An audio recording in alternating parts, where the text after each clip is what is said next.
Welcome to my lesson in crypto part 2, where we take a look at Ethereum and some of its history. What is Ethereum? Why is Ethereum? Ethereum is the number 2 cryptocurrency currently. In 2011, a young Russian Canadian became intrigued by the concept of Bitcoin and blockchain, and he in fact started a magazine called Bitcoin Magazine. Bitcoin was created as a backlash to the 2009 financial crash that started in America and had big financial companies going bankrupt, and then came the bailout. The bailout created a backlash because these companies who were too big to fail were given in America over 250 billion to bail them out, and they went on to pay themselves billions in bonuses. But the real people affected, ordinary people, couldn't stand what was going on. You said you were experts and yet you failed and you were getting bailed out for it. Watch my video on Bitcoin for more detailed look into how Bitcoin was created. You'll be aware that Bitcoin introduced the world to decentralized money by combining cryptography, proof of work, and decentralized networks. The last part meant that no single authority was in charge of controlling and organizing how blockchain was used. No one could tell the user, oh no, you can't send that much money. Where do you get that money from? Only girls allowed, or only Americans allowed. Anyone from anywhere in the world who couldn't get into the banking system could go and buy 0.0001 of Bitcoin and start investing. Since each transaction was validated by numerous computers worldwide, it meant there was no single point of failure, which means for a hacker to hack into the Bitcoin blockchain system, they'd have to hack over 50%, maybe 51% of the computers at the same time. That's near impossible. This made Bitcoin blockchain very secure. Back to Ethereum. The young man Vitalik thought if you could decentralize money and cut out the middleman, just payment transactions, what other businesses could you look at? He decided to put smart contracts onto the Bitcoin blockchain and give individual developers the ability to put whatever type of contract or transaction they wanted to put on. But of course, when he approached the Bitcoin cabal, they were having none of it. None, mate. This prompted Vitalik to try and put together a different blockchain that could do this. And also, Bitcoin was built on the Turing Complete language, which meant it was very simple. In 2013, he got together with co-founders. They released a white paper stating the intent to add smart contract application to Ethereum, a new blockchain, similar to Bitcoin, but more advanced. The blockchain will be immutable, decentralized, with proof of work added. And in 2014, Vitalik and some other notable founders such as Charles Hoskinson, Gavin Wood, Anthony DeLorio, and David Lubin launched Ethereum from a crowdfunding that raised 18 million. How the hell they 18 million? I don't know how they do this. And the 30th of July 2015, Ethereum blockchain went live. Building on the success of Bitcoin blockchain, Ethereum added smart contracts applications. This allowed developers to build decentralized applications, Dapps as they're called. This allowed developers to build Dapps on the Ethereum blockchain using a new programming language called Solidity, as presented in the white paper. These Dapps were to be deployed on the Ethereum blockchain, and the Ethereum blockchain was to run on thousands of independent computers. These independent computers or nodes acted as one supercomputer spread around the world, similar to Bitcoin. So again, there's no one point of failure. As a reward for maintaining this Ethereum blockchain, the computers or the validators were paid in ETH. ETH is the coin for Ethereum. What this means is that people who run dApps on the Ethereum protocol have to pay the protocol in ETH. This ETH is then paid to the validators as a reward for maintaining the network. The more developers built and ran their dApps on the network, the more ETH was generated. The more ETH is generated, the more money it seems the network was making, and the more ETH went up. And as this goes up, speculators like you and me who want to be part of it would buy ETH, hoping that more devs building on ETH will make the ETH we've bought go up. This is how numbers go up. This is the basic simple thing we're doing when we invest on Ethereum or ETC. Now let's look at what problem Ethereum is solving. The internet as we know it right now was supposed to be for the people. But as you and I know, it's controlled by the big entities, I would say Google, Facebook, or Meta, Amazon, Netflix, Apple with the cloud, Amazon with the cloud, AWS. And so it's not so decentralized as we were led to believe. With blockchain, a buyer can contact a seller directly without needing a middleman. This is what Ethereum hoped to bring to a plethora of different businesses that needed to be disrupted. Smart contracts are actually simple codes that are if and then conditions. If this happens, then that happens, then that also happens. That's if A does this, B and C will do that. Simples. These are created on top of the Ethereum network and deployed to specific addresses on the network. And then Ethereum executes this condition.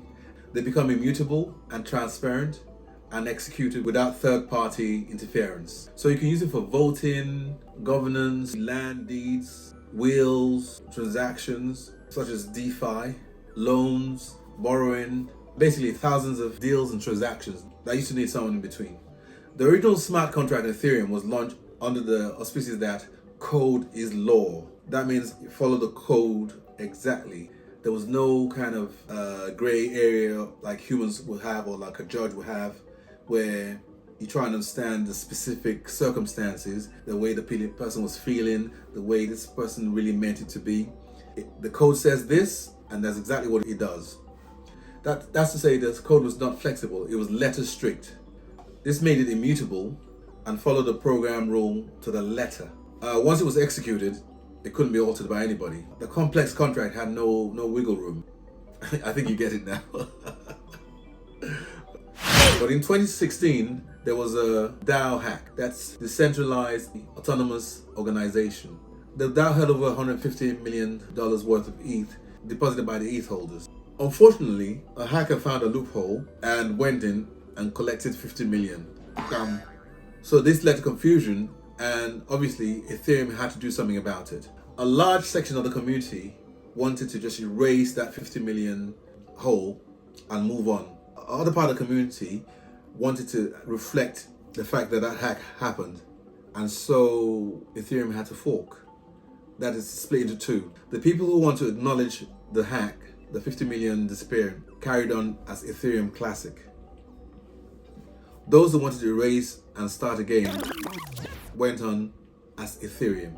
And that's how come you have Ethereum Classic and Ethereum. A lot of cryptocurrencies in the crypto world were originally built on Ethereum blockchain before moving on to their own blockchain. And that makes a lot of them EVM compatible. EVM mean, look here, that's Ethereum Virtual Machine compatible. And I'm looking at, I think Chainlink was built on Ethereum before. Obviously also, a lot of stablecoins were built on Ethereum using the ERC20 standard. NFTs, or non-fungible tokens, are also built on Ethereum initially before branching out to Solana, Polkadot, and now everyone has their own NFTs. But the original number one done data is Ethereum. Ethereum is the most used blockchain in the world, although the amount of people now developing on Solana is sort of taking over. But Ethereum still has that, set the standard.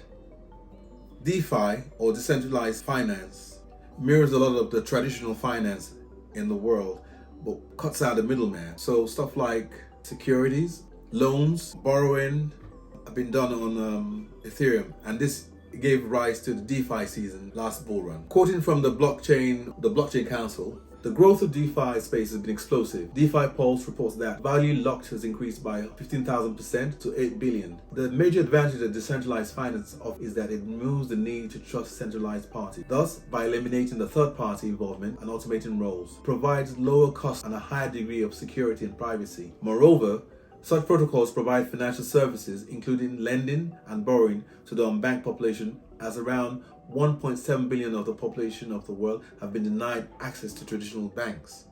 These projects are unlocking inefficiencies by increasing financial inclusion. So what would take a whole team of people in the office, in a financial office, to process, now takes a few lines of coding to do in a few seconds. Starting out as proof of work, similar to Bitcoin, switched to proof of stake. The reason for this move from proof of work to proof of stake was due to energy consumption, there was a big backlash against Bitcoin and all proof of work crypto. So in September 15, 2022, Ethereum announced it was moving from proof of work to proof of stake, where people stake Ethereum to secure the network. This also happened to address issues like scalability, the energy consumption we mentioned earlier, environmental sustainability, and enhancement of the network in general. Also, as an update, this is why I'm in London now, no more Seattle. Recently, on the 7th of May, 2025, Ethereum mainnet rolled out the Petra upgrade. This combines the Prague execution layer hard fork and the Electra consensus upgrade. Some of the new features include a smart account wallet UX feature, and I believe that means biometrics can now be used to gain access into the wallet. L2 scaling data storage blobs, which doubles the amount of storage we now have. Validator UX improvement, and about 8 more upgrades. We still have Osaka to look forward to, which is like Fuller and Osaka combined. We have Glamsterdam, which is a mixture of G-Star and Amsterdam.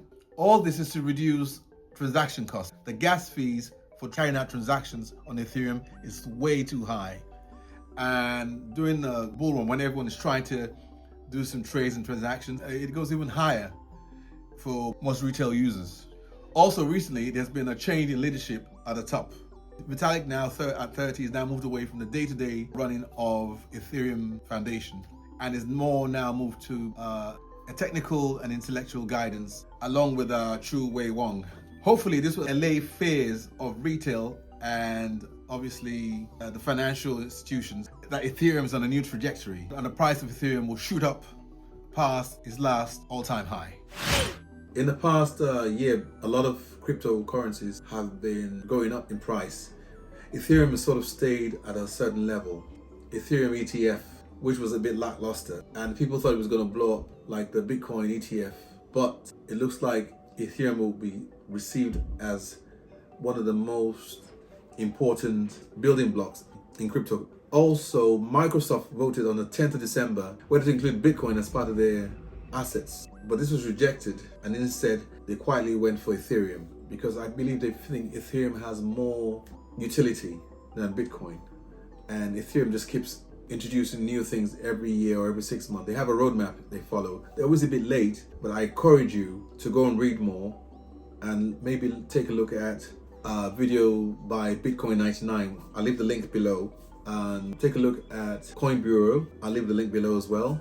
Virtual Bacon.